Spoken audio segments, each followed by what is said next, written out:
Welcome to brilliant classes by Manish sir. मैं आपका Raviranjan sir आपके लिए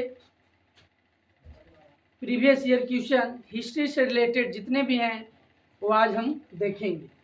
ठीक है, चलिए हम लोग देखते हैं कि रक्त एवं लौह की नीति का अवलंबन किसने किया था। रक्त एवं लौह की नीति का अवलंबन किसने किया था। A option number A Bismarck, option number B Mazzini, option number C Hitler, option number D William प्रथम। किसने किया था बताइए आप लोग जानते हैं तो इसका आंसर होगा option number A Bismarck. Option number A Bismarck. ये आपका पीछे प्रीवियस ईयर में भी पूछा गया है, 2011 में पूछा गया है, 2017 में, 2020 में, 2023 में और 2024 में भी पूछा गया है। चलिए नेक्स्ट क्वेश्चन हम लोग देखेंगे। क्वेश्चन नंबर 2, गैरीवाल्डी पेशे से क्या था। गैरीवाल्डी पेशे से क्या था। ऑप्शन नंबर ए सिपाही, किसान, जमींदार या नाविक। चलिए बताइए क्या था पेशे से। गैरीवाल्डी पेशे से क्या था। ऑप्शन नंबर डी नाविक। हम लोग नाविक पर टिक लगाएंगे। नेक्स्ट क्वेश्चन है क्वेश्चन नंबर 3, जर्मनी राइन राज्य का निर्माण किसने किया था। जर्मन राइन राज्य का निर्माण किसने किया था। ये आपको देखिए पूछा गया 2014, 2016, 2022 और 2023 में। तो ये हमारा ऑप्शन नंबर ये है कि लुई 18वां, Napoleon Bonaparte, option number B, option number C Napoleon third या ऑप्शन नंबर डी बिस्मार्क। ये इसका होगा option number B Napoleon Bonaparte. Napoleon Bonaparte ने ही जर्मन राज्य का निर्माण किया था। चलिए नेक्स्ट हम लोग देखेंगे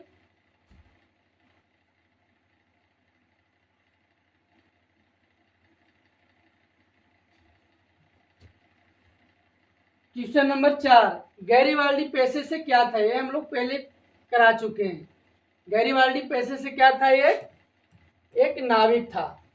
चलिए हम लोग आगे देखेंगे क्वेश्चन नंबर 5, वियना कांग्रेस के द्वारा फ्रांस में किस शासक वंश की पूर्ण स्थापना की गई थी। वियना कांग्रेस के द्वारा फ्रांस में किस शासक वंश की पूर्ण स्थापना की गई थी। Option number A Habsburg, option number B आर्लिया, option number C Bourbon, option number D जारशाही। ये हमारा आंसर हो जाएगा ऑप्शन नंबर सी बुर्बो द्वारा। चलिए नेक्स्ट क्वेश्चन देखेंगे। सन 1870 में फ्रांस और पर्शिया के बीच युद्ध कहाँ हुआ था। सन 1870 में फ्रांस और पर्शिया के बीच युद्ध कहाँ हुआ था।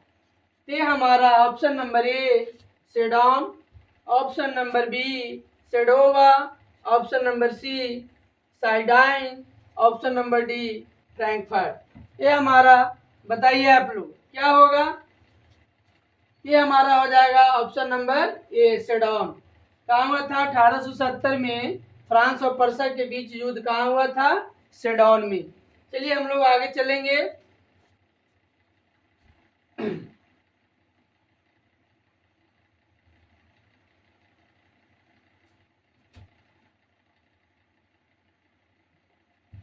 नेक्स्ट क्वेश्चन है टीपू सुल्तान। नेक्स्ट क्वेश्चन है क्वेश्चन नंबर 7, टीपू सुल्तान शासक थे। टीपू सुल्तान शासक थे कहाँ के थे। ऑप्शन नंबर ए मैसूर का, ऑप्शन नंबर बी शिमला का, ऑप्शन नंबर सी कश्मीर का या इनमें से कोई नहीं। चलिए ये हो जाएगा आपको, आप लोग को मालूम होगा कि ये टीपू सुल्तान कहाँ के थे। ऑप्शन नंबर ए मैसूर का शासक थे। चलिए नेक्स्ट क्वेश्चन देखेंगे। क्वेश्चन नंबर 8, यूरोप का मरीज किसे कहा जाता है। यूरोप का मरीज किसे कहा जाता है। ऑप्शन नंबर ए तुर्की, option number B Italy, option C England या ऑप्शन डी फ्रांस। ये आपको मालूम होगा कि यूरोप का मरीज किसे कहते हैं? तुर्की को। और एशिया का मरीज किसे कहते हैं? तो चाइना को कहते हैं। नेक्स्ट क्वेश्चन है क्वेश्चन नंबर 9। यंग यूरोप का संस्थापक कौन था? यंग यूरोप का संस्थापक कौन था? Option number A Mazzini, option number B Garibaldi, option number C Victor Emmanuel, option number D Mussolini. ये हमारा आंसर क्या होगा? Option number A Mazzini. Young Europe का संस्थापक कौन था? मेजनी था। चलिए हम लोग नेक्स्ट चलेंगे।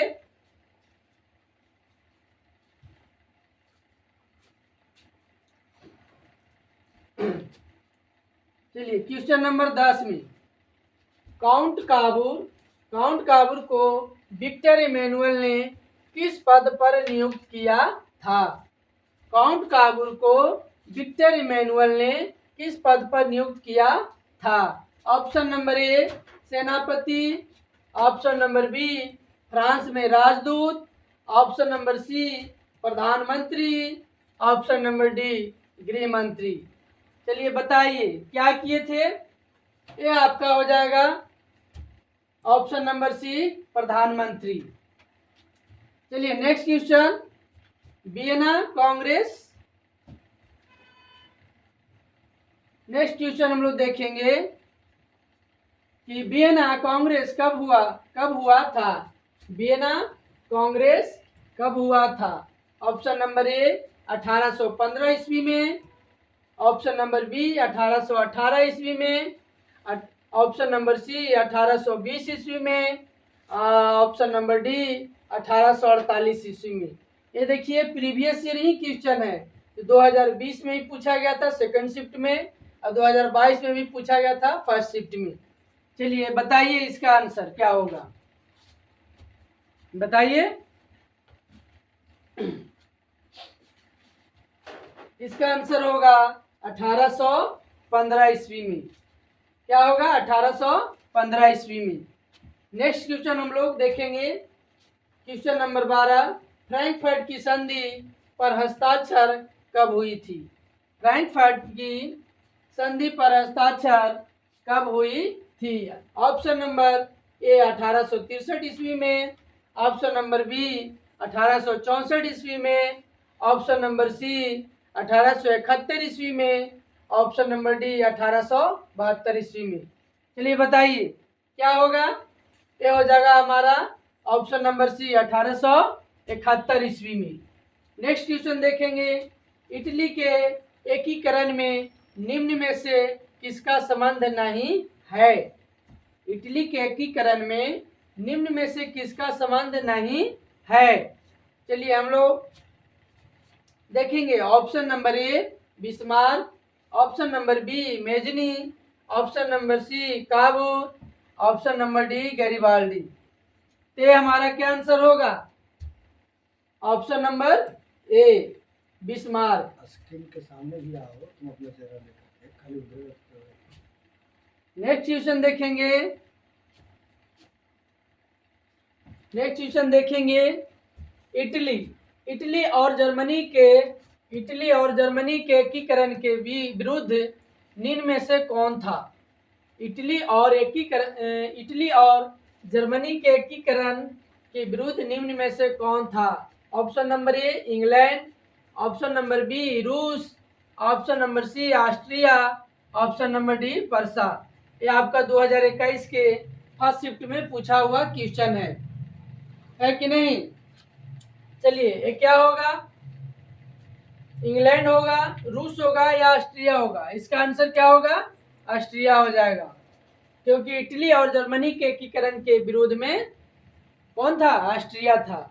नेक्स्ट क्वेश्चन देखेंगे कि जर्मनी के एकीकरण का प्रमुख वास्तुकार कौन था? ये आपको पूछा गया 2021 के फर्स्ट शिफ्ट में पूछा गया है कि जर्मनी के एकीकरण का प्रमुख वास्तुकार कौन था? Option number A Mazzini, option number B Garibaldi, option number C Lenin, option number D Bismarck. तो बताइए कौन था? Question number 15,